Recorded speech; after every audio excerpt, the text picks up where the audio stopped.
Hello, my friends. In art class today, we are going to talk a little bit about different types of art careers. Some of these types of careers you might really be already very familiar with, like the idea of someone becoming a painter. But there's also a lot of other different careers. Things like being a graphic designer, where you design logos and packaging, being a fashion designer, where you make clothing, or being an architect, where you design houses. There's also a type of job called an illustrator.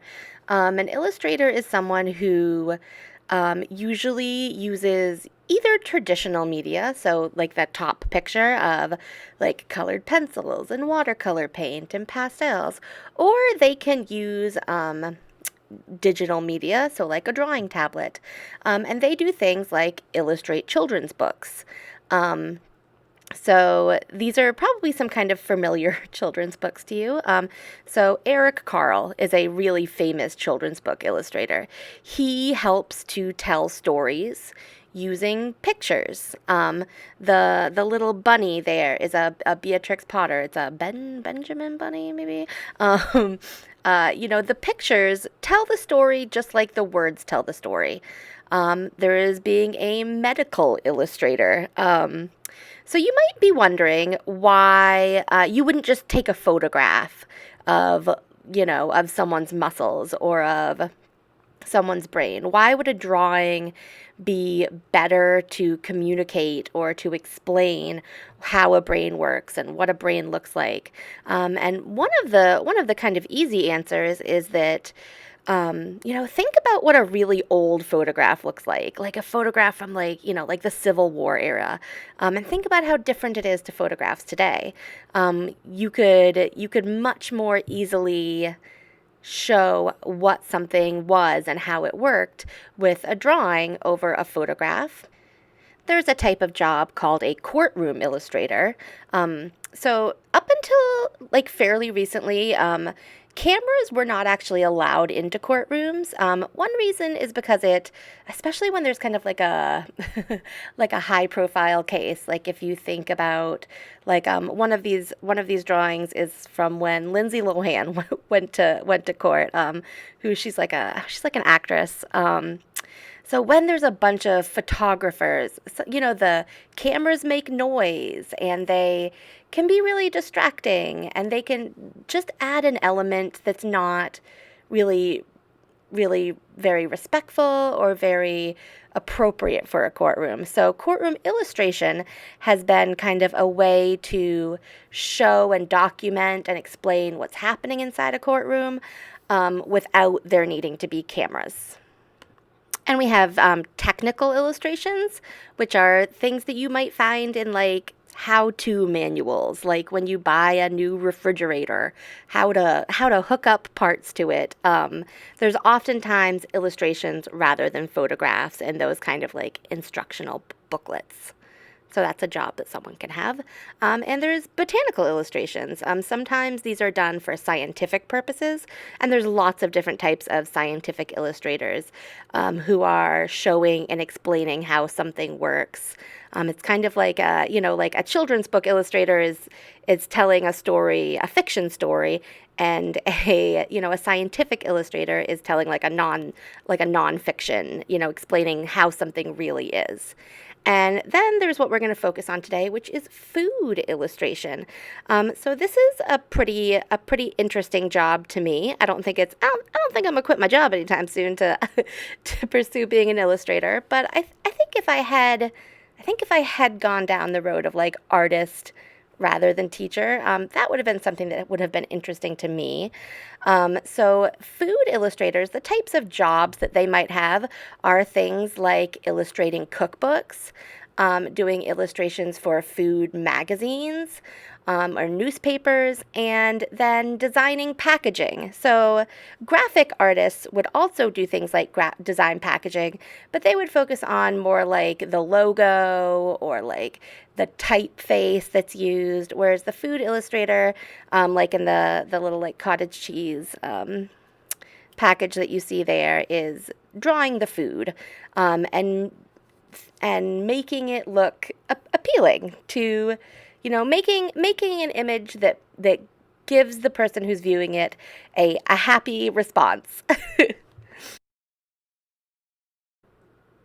Okay, my friends. So I'm gonna have you get started because I've talked for about a good 5 minutes.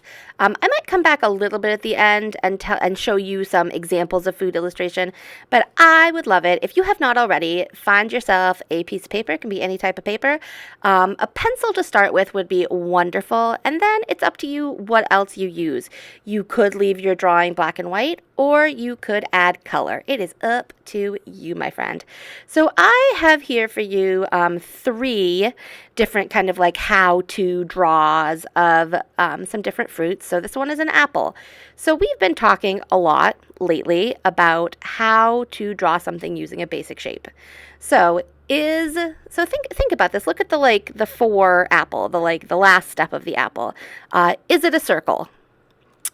If you're saying, no, not really, you're correct. But is it close to a circle? Yes.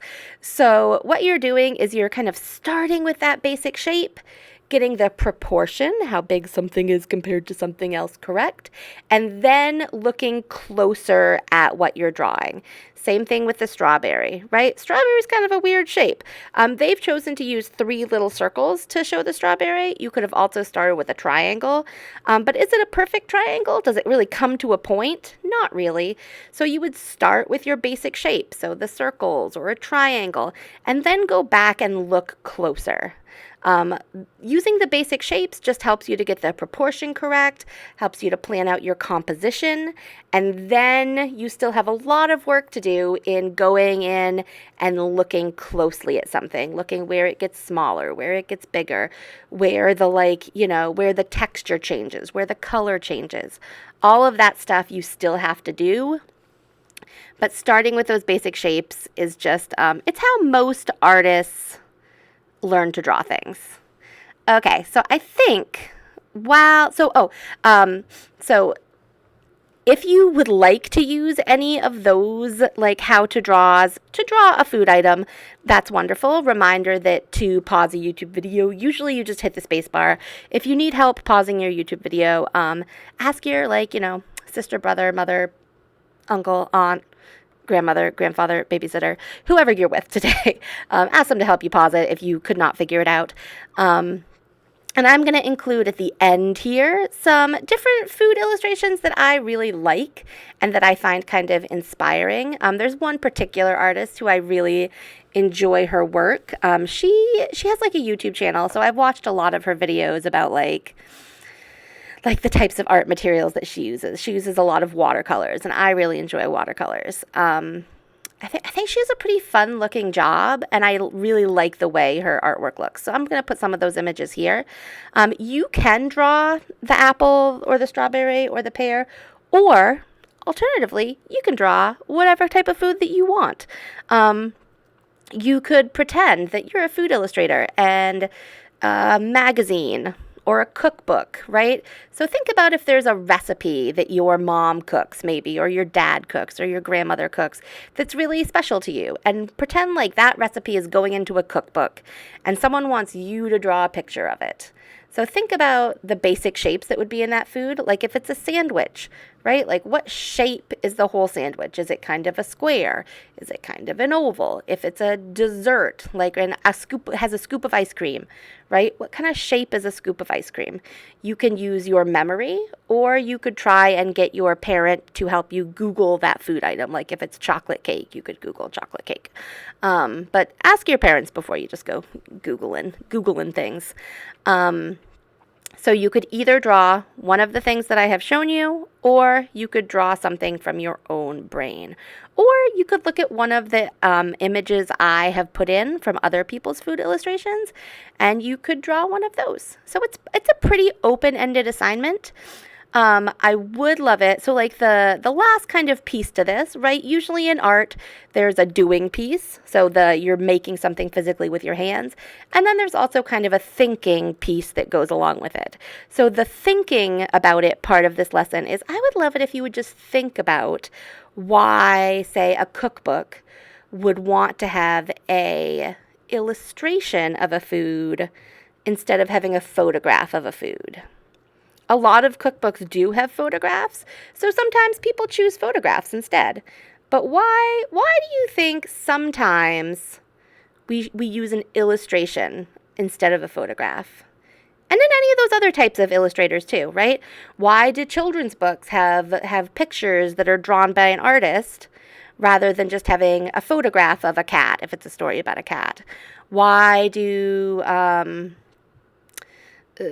why when you get like an instruction manual, why isn't it just a photograph of the thing, do you think, instead of a drawing of the thing? Okay, my friends, I would love to see any of your food creations here. I hope you had fun with this lesson. I hope it gave you a little bit to think about. Because the arts really, for a lot of people, the arts can be a job. And it's more than just, right? My job, more than I'm an artist, I'm really a teacher. So I'm not really I don't have like a super artsy job compared to a lot of people. But there's a lot of different types of jobs within the arts field. And that's interesting to just start to think about as you start to like develop interests and things that you enjoy doing and don't enjoy doing. Okay, my friends, have a wonderful weekend.